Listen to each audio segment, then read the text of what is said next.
जय हिंद साथियों, नमस्कार, स्वागत है आपका। आज हम अध्ययन करेंगे हमारा एक टॉपिक बहुत ही बढ़िया जो सभ्यता का चल रहा था उसका दूसरा पार्ट है कालीबंगा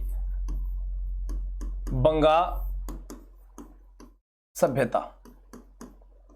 मुझे कालीबंगा सभ्यता कहाँ है, आपको एक कहानी के साथ याद करवाऊंगा।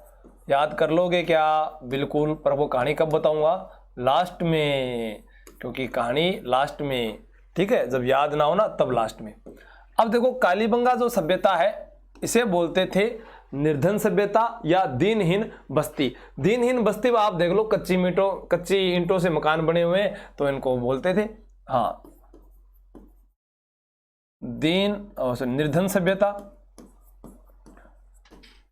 या दीनहीन बस्ती कहा गया है। क्या कहा गया है?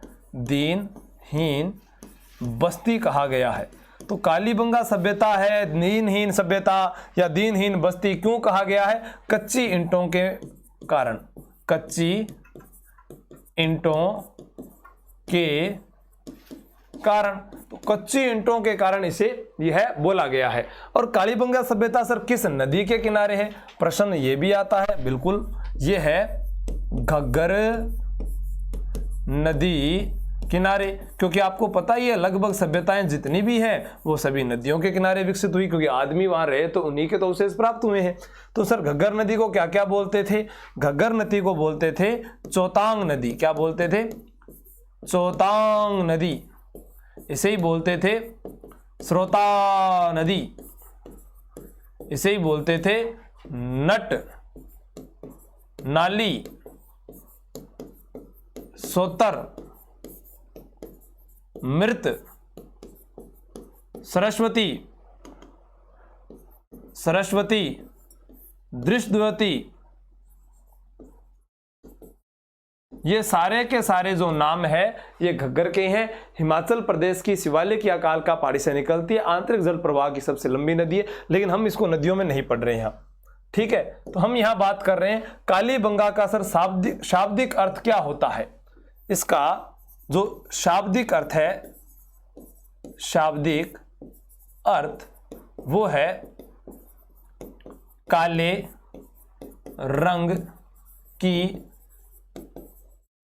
चूड़ियां। गुरुजी याद को नहीं हो ला रहे हो? मैंने कहा ना लास्ट में याद करवा दूंगा, फिर क्लास में बात कर रहे हो। कान खींच लूंगा मैं, कान, मन कौन खींचना हुआ, लेकिन फिर भी खींच लूंगा।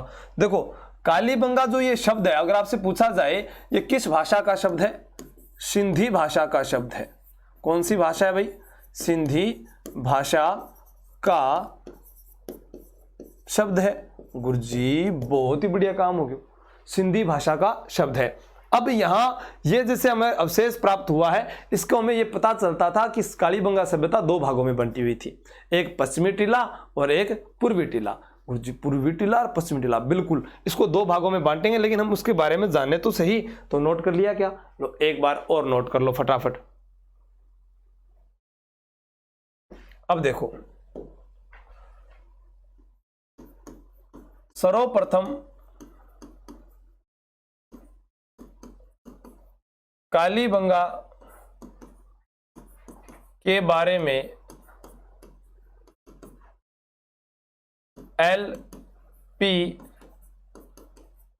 टेसीटोरी ने बताया। टेसीटोरी ने बताया डॉक्टर दशरथ शर्मा ने कालीबंगा को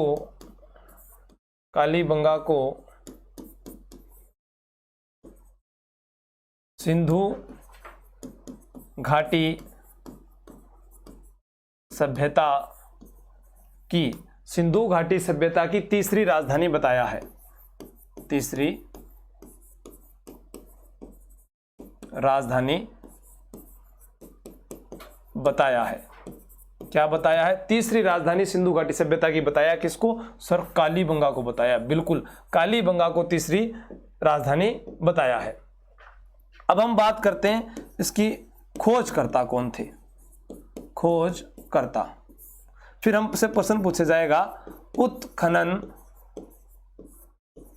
कर्ता कौन थे। फिर कालीबंगा में जो संग्रहालय स्थापित हुआ है इसे संग्रहालय में बदल गया, यानी संग्रहालय की स्थापना कब हुई यह प्रश्न पूछा जाएगा। हम इनको भी यहीं पर ऐड कर लेते हैं स्थापना। देखो खोजकर्ता जो है वो है अमलानंद घोष, अमलानंद घोष। सर इन्होंने कब 1952-53 ईस्वी। सर उत्खननकर्ता में दो नाम याद करने, बी लाल, बी के थापर। और गुरुजी यहाँ बिल्कुल देखो बी लाल, सॉरी बाल कृष्ण ब्रिजवासी लाल, बी लाल और बी के थापर। तो ये हो गया ब्रिजवासी लाल और ये है बाल कृष्ण थापर। सर ब्रिजवासी लाल जो है ये इन्होंने कब किया उत्खनन कार्य? 1961 से 1969 ईस्वी के मध्य। वैसे ये वहां पर जाकर जो है 1961-62 में आ जाते हैं, बाद में उत्खनन कार्य तो चलता रहता है, लेकिन वो पूरी तारीख आपको याद होनी चाहिए। संग्रहालय की स्थापना 1985-86 ईस्वी में। ठीक है, तो आपसे कालीबंगा सभ्यता के बारे में शुरुआती जो बातें पूछी जाती है वो हमने लिखी। अब कालीबंगा सभ्यता थी कैसे, यहां से क्या क्या जो उपकरण मिले हैं हम उसके बारे में पढ़ते हैं। देखो या किया गुरुजी, और या गुरुजी बताओ तो।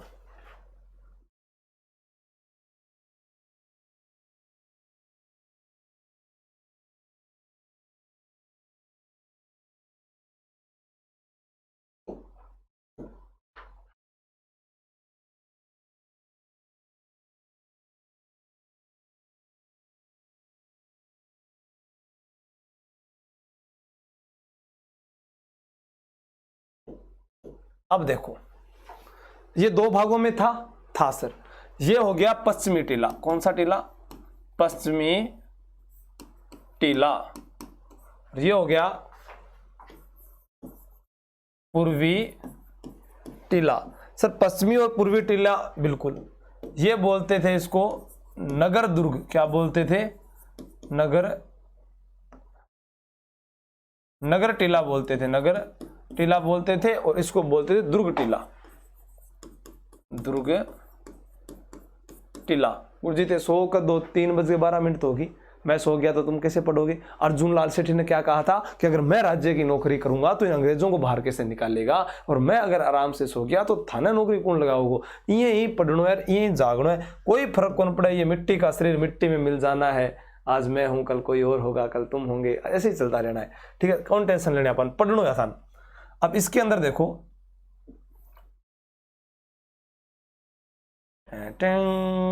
सुनो मना ला रही हूँ चित्र, बहुत बढ़िया गुरुजी, बहुत बढ़िया। बस आप इसी प्रकार मेरे को बोल दिया करो, बढ़िया लागत था, बढ़िया लागत था, बढ़िया। ठीक है, ये इस प्रकार से।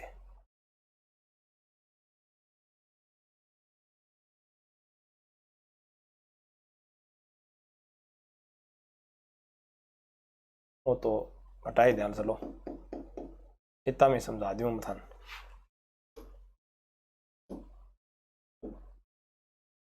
ये इसके ऐसे नालियां कर लो अपने, ये नाली है। ठीक है, हाँ, और ये मकान बने हुए हैं इधर, ये मकान है, इस मकान के ये पीछे की ओर दरवाजा है, ये मकान है, इस मकान के पीछे की ओर दरवाजा है, ये मकान है, मकान के पीछे की ओर दरवाजा है, मकान है, मकान के पीछे की ओर दरवाजा है, मकान है, मकान के पीछे की ओर दरवाजा है ये। और सड़कें हैं जो समकोण पर काटती है, ये देखो इस प्रकार से। हाँ गुरुजी, अब इसको मैं ये बोल सकता हूं यहां, अरे यही लिख देता हूं, ऑक्सफोर्ड पद्धति,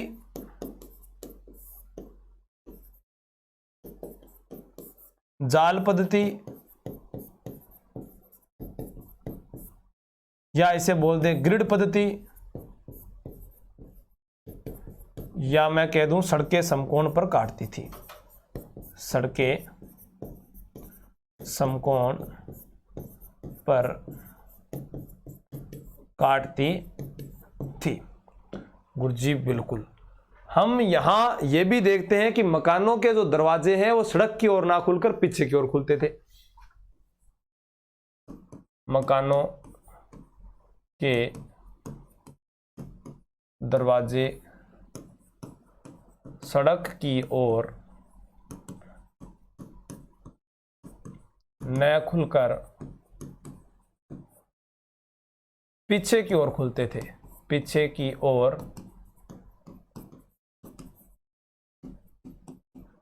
खुलते थे। सीधी सी बात है। अब ये दुर्ग टीला हो गया। मान लो कि गुरुजी किया बनेड़ा हा, इस प्रकार से मकान ये दुर्ग टीला, ये मान लो अपने ये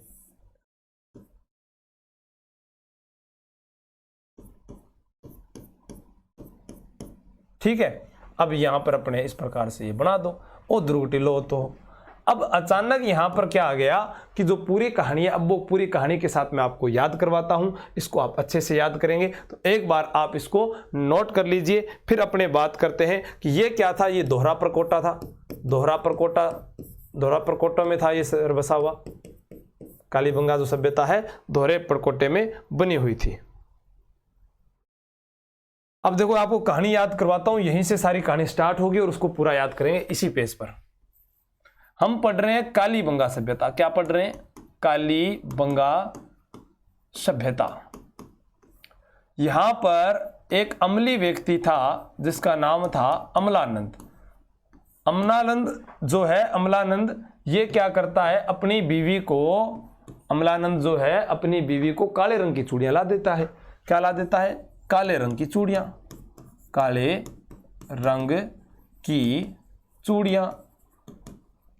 भाई ले आयो चूड़ियां, ले आयो गुरुजी। अब उसकी जो बीवी थी, क्या नाम था? बीवी जो थी उसने लाल कर दिया गाल। कैसे सर? बी कह थप्पड़ मारियो, बी कह थप्पड़ मारियो। तो यहां पर हमको पता चल गया ये तो हो गया खोज करता। क्या हो गया भाई? खोज करता हो गया। और ये क्या हो गए? दोनों उत्खनन करता हो गए। बिल्कुल सर, उत्खनन करता हो गए। अब क्या हुआ, उसको ये बोला कि रे भाई तू चला जा यहां से, ठीक है ना, काली चूड़ियां ले दे आपकी लुगाई ने। नौ नौ में तो यही लिए हो, चल ये दोनों गेहूं और जौ ले जा। गेहूं और जौ ले जा, साथ में ऊंट व कुत्ता भी ले जा और खेत में चला जा। कहां चला जा? ऊंट व कुत्ता लेकर खेत में। अब थे बताओ गेहूं व जौ यानी दोहरे जुते हुए खेत के साक्ष्य। किसके साक्ष्य? दोहरे जुते हुए खेत के साक्ष्य कहां से प्राप्त हुए हैं? हमें कालीबंगा सभ्यता से। कुत्ता, कुत्ता उनका पालतू पशु था, पालतू पशु था। तो कुत्ता पालतू पशु है और ऊंट की अस्थियां मिली है, ऊंट की अस्थियां मिली है, ऊंट की अस्थियां मिली है, ऊंट की अस्थियां मिली है। लेकिन एक चीज और ध्यान रखना, ऊंट की अस्थियां तो मिली है लेकिन ऊंट को ये नहीं जानते थे, अनभिज्ञ थे। ठीक है, तो एक चीज तो ये हो गई। बिल्कुल मैंने क्या बताया, अमली आदमी बिंग लुगाई बिंग दो थप्पड़ मारे, लाल मुंह कर दियो, गेहूं जो भेजो, ऊंट वो आपके कुत्तो लेर खेत में आ गयो, खेत में गेहूं व जो बीज रहे हो। ठीक है, गेहूं जो बीजता बीजता उसे आया कि मैं कपास की भी खेती करूं। तो कपास के साक्ष्य, कपास की खेती के साथ, कपास की खेती के साक्ष्य। अब भाई पत्नी ने तो क्या देकर भेजा था? गेहूं और जौ। वो क्या बीजने लग गया साथ में कपास। पत्नी आ गई और पत्नी आते ही भूकंप, क्या आ गया? भूकंप आ गया। क्या आ गया भाई? भूकंप के प्रमाण, भूकंप के प्रमाण। सर भूकंप आ गया तो क्या हुआ? अब भूकंप आ गया तो वो नीचे गिर गया, और नीचे गिर गया तो भी माथा में लागी तो खून निकल गया खोपड़ी, यानी खोपड़ी में छेद। भी भूकंप आते ही वो नीचे गिरा तो उसकी खोपड़ी में छेद हो गया। अब पत्नी को दया आई, खावा कसम को गीत गावा बिरांगा इना तो आपा एक नहीं चाला भाई, इन्हें ही दिखार लेवा। तो अब खोपड़ी में छेद हो जाता किसके पास जाएंगे? चिकित्सक के पास। तो उसने क्या किया? शल्य चिकित्सा की। शल्य चिकित्सा के प्रमाण। अब डॉक्टर के पास जाते हैं तो वो क्या लेता है? मुहर तो लेगा ही वो, बिना पैसा कदे डॉक्टर देखे ही को नहीं। तो उसने क्या लिया? मेसोपोटामिया की मुहर। मेसोपोटामिया की मुहर, मेसोपोटामिया की मुहर ली, मेसोपोटामिया की मुहर ले ली। उसके बाद में क्या हुआ? उसके बाद में क्या है कि वो नहीं बच पाया तो उसका मृत्यु हो गई उसकी। तो यहाँ पर जो है मृत्यु हो गई तो अपने बोल सकते हैं स्वाधान। क्या हो गया? स्वाधान, यानी युगल समाधियां मिली है। युगल समाधि, सॉरी यहां स्वाधान जो है ये 3 प्रकार से होता था, ऐसे लिखना है। स्वाधान 3 प्रकार से होता था। स्वाधान 3 प्रकार से होता था। देखो, एक था पूर्ण समाधान, एक आंशिक समाधान, और एक में कुछ चीजें वो रख दिया करते थे। किस प्रकार से होता था? जैसे पूर्ण समाधान, एक है आंशिक समाधान, और एक है जो बात करें अपने आंशिक समाधान, पूर्ण समाधान, और क्या बोल रहा था मैं जी? कलश या प्रतीकात्मक समाधान। सर ये कैसे होते थे बताता हूं। देखो, इसमें उत्तर की ओर मुंह करके गाड़ते थे तो दक्षिण में क्या हो गए? दक्षिण में पैर हो गए। फिर इसमें पैरों को फोल्ड, या मैं ऐसे बोल सकता हूं बांध कर गाड़ते थे, और इसके अंदर कोई चिन्ह, कलश हुआ, ठीक है, कोई भी चीज उसके पास में रखकर फिर दफनाते थे। ये 3। अब ये एक अंडाकार जो है एक कब्र मिली है, उसका नाम दिया गया था चिरायु कब्र। क्या नाम दिया गया इस कब्र को? यहां ये इस प्रकार से एक ये मिली है कब्र, और इस कब्र को जो है नाम दिया गया है चिरायु। क्या नाम दिया गया है? चिरायु नाम दिया गया है।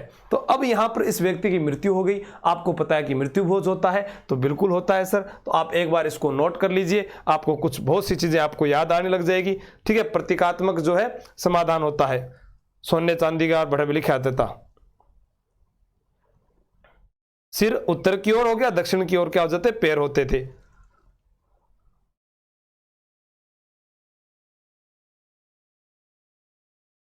अब क्या हुआ कि घर पर आए लोग, घर पर आ गए लोग, तो घर पर लोग आएंगे तो सर उनको क्या दिखेगा? घर में अलंकृत फर्श दिखेगा। घर देखा तो घर में क्या मिला? अलंकृत फर्श। में घर पर आ गए तो उन्होंने देखा कि इस प्रकार से ये जो घर है उसका जो फर्श है वो इस प्रकार से अलंकृत था। तो उसके बाद में क्या हुआ? अलंकृत फर्श के बाद में पढ़ेंगे कि सर उन्होंने तो पानी भी पिया होगा। बिल्कुल, तो कच्ची मिट्टी के छोटे बड़े मटके मिले। बिल्कुल मिला गुरुजी, मटका बिल्कुल मिला। फिर उन्होंने देखा कि जो छत थी, मकान की छत, वो लकड़ी से बनी हुई थी। लोग आए, उन्होंने देखा, उन्होंने तो आकलन किया, मकान की छत लकड़ी से बनी थी। और इस लकड़ी से बनी हुई छत के ऊपर ही क्या था कि मिट्टी का लेप किया हुआ था, मिट्टी का लेप। तो उनको कहा कि लो जी, हम आपके लिए अब खाना बना लाते हैं, हवन करना पड़ेगा बाद में। तो अग्नि वेदिकाएं मिली है, अग्नि वेदिकाएं, क्योंकि पति के मृत्यु भोज पर आए तो अग्नि वेदिकाएं। और यहाँ पर 6 यानी मैं कह दूं तंदूर मिले हैं, तंदूर के अवशेष में खाना भी बनाया था उन लोगों के लिए। पंजाबी कल्चर है गंगानगर हनुमानगढ़ का, तो तंदूर तो मिलना ही मिलना था। ठीक है, इत्थे था गुरु जी तंदूर दी रोटी खांदे आ सीधा। तो आही गल है मुंडिया, तंदूर दी रोटी खोनी चाहिए ਤੁਹਾਨੂੰ। ਮੈਨੂੰ ਵੀ ਵਧੀਆ ਲੱਗਦੀ ਹੈ, ਪਰ ਸਾਡੇ ਤੋਂ ਬਣਾਉਣ ਵਾਲੀ ਕੋਈ ਹੈਗੀ ਨਹੀਂ। ਅਗਰ ਤੁਹਾਡੇ ਘਰੇ ਕੋਈ ਹੋਵੇ ਜਾਂ ਤੁਹਾਨੂੰ ਬਣਾਉਣੀ ਆਵੇ ਤਾਂ ਮੈਨੂੰ ਜ਼ਰੂਰ ਤੁਸੀਂ ਖਿਲਾ ਕੇ ਜਾਈਓ, ਤੁਹਾਡਾ ਭਲਾ ਹੋਊਗਾ ਤੇ ਭਗਵਾਨ ਤੁਹਾਨੂੰ ਜਲਦੀ ਨੌਕਰੀ ਦੇਊਗਾ। ठीक है, हाँ ठीक, ओके। तो अग्नि वेदिकाएं मिली है, तंदूर के अवशेष मिले हैं, मकान की छत लकड़ी से बनी हुई थी, कच्ची मिट्टी के छोटे बड़े मटके मिले हैं, अलंकृत फर्श मिला है। और हम इस चित्र में और देख लेते हैं, ये जो है तांबे की कुल्हाड़ी, तांबे की कुल्हाड़ी। अब हम यहां देखते हैं कि ये देखो सिर जो है ये उत्तर की ओर है, उत्तर की ओर। ठीक है, अब इसके पास कलश रखा हुआ है। ठीक है, ये कलश जो रखा हुआ है तो ये कौन सा हो गया, प्रतीकात्मक वाला हो गया। ठीक है, या सोने चांदी का कुछ चीजें रखी जाती थी। पैर कहाँ है, दक्षिण की ओर। ठीक, कलश को देख लेना आप। और ये अंडाकार जो कवर मिली है इसे क्या बोला गया है, चिरायु बोला गया है। क्या बोला गया भाई, चिरायु। ठीक है, अब ये देखो यहाँ पर कुल्हाड़ी मिली है, क्या मिली है, तांबे की कुल्हाड़ी। आ देखो यह मिली है, तांबे की कुल्हाड़ी मिली है। और चित्र में उसने दिखाया नहीं टेक्निकल टीम ने, वरना मैं आपको बताता यहाँ। बेल की खंडित पक्की मिट्टी के खिलौना गाड़ी, पक्की मिट्टी की खिलौना गाड़ी, या मैं कह दूं एक अरे वृषभ यानी बेल, बेल की खंडित प्रतिमा। और यहां मुख्य रूप से आपको लिखना है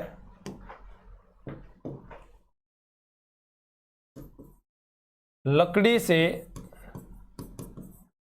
बनी नालियां विश्व में एकमात्र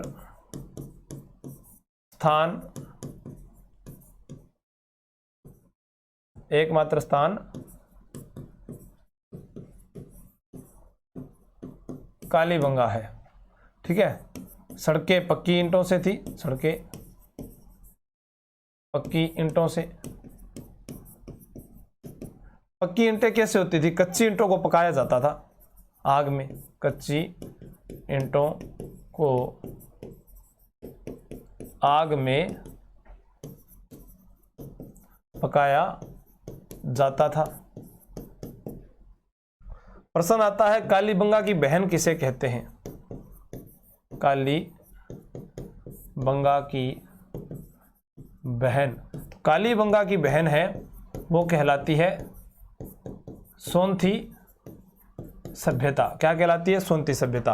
प्रश्न आता है कालीबंगा की भांति ही कोट दीजी जो है सिंध पाकिस्तान में, कालीबंगा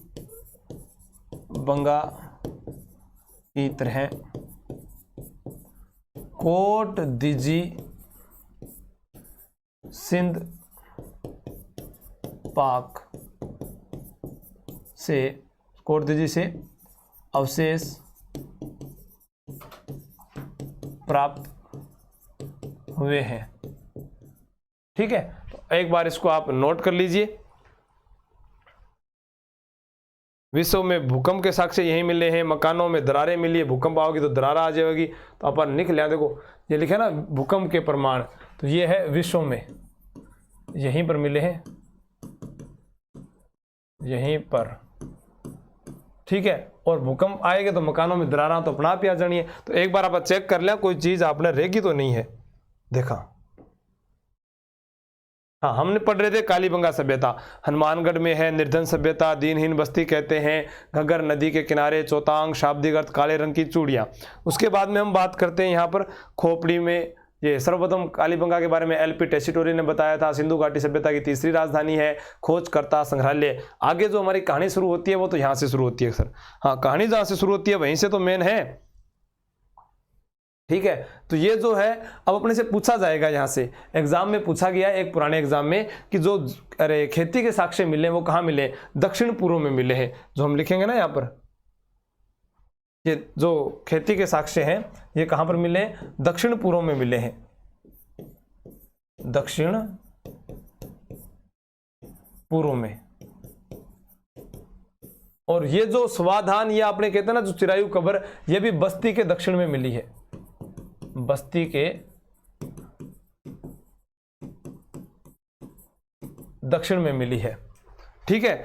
उसके बाद में चलते हैं यहां, मकान की छत, लकड़ी, अग्नि वेदिकाएं, ताल वो जो है माप तोल के उपकरण भी मिले हैं, तोलने के पत्थर के बाट, ऐसे बोल सकते हैं अपने, तोलने के पत्थर के बाट मिले हैं, बाट, ठीक है। छोटी मोटी कोई चूड़ियां भी मिलेड़ी है, बेबी आउट नोट कर्स का चीज़ा तो बहुत सारी मिली, लेकिन एग्जाम में कौन पूछी जाए, जबकि एग्जाम में पूछी जाए बे सारी आप लिख ली भी, खेती का बारे में मिले है, ठीक है। फिर आगे चलते हैं, ये आगे इसके अंदर देखो, जैसे अभी ये लोहे के आकार में चूड़ियां की टाइप में ही हो गया, ये फरसा वगैरह मिल गए, ठीक है। एक यहाँ स्वास्तिक चिन्ह और लिखेंगे, क्या लिखेंगे, स्वास्तिक चिन्ह भी मिला है, स्वास्तिक चिन्ह भी प्राप्त हुआ है, स्वास्तिक चिन्ह प्राप्त हुआ है, हवन कुंड प्राप्त हुआ है। बाकी सब चीजें आपको मैंने बता दी। मकान कच्ची ईंटों के ही बने होते थे, ठीक है। ये हम लिख चुके हैं, यहाँ शुरू में देख चुके हैं चित्र के अंदर, जो मकान है ये कच्ची ईंटों के बने हुए थे, मकान कच्ची ईंटों के बने हुए थे। जैसा हम यहाँ देख रहे हैं तो इन्हीं ईंटों को पकाया जाता था। मकान कच्ची ईंटों के बने थे। तो आप तो उस कहानी को याद करोगे, लगभग चीजें याद हो जाएगी, फिर खुद तो आपकी तरफ से भी जोड़ लेना, हंसता रही हो, मुस्कुराता रही हो। और जी हाँ, मैं रात में 3:30 बजे भी जाग रही हूँ, मैं यहाँ कौन कह रही हूँ, मैं उदाहरण पढ़ा रही हूँ, थे मन पीसा दिया, कोई जरूरी कौन, मैं दिन में भी तो पढ़ा सकूँ, तो दिन में समय ही नहीं मिलता है। इसीलिए मेहनत करनी है, आप भी कीजिएगा, पढ़िएगा, हंसिएगा, मुस्कुराइएगा। और जब भी मैं लाइव आता हूँ यूट्यूब पर तो आप जरूर लाइव आएँ, आपको हमेशा जीवन में कुछ ना कुछ जरूर सीखने को मिलेगा, ये मेरा आपसे वादा है। जय हिंद, जय भारत।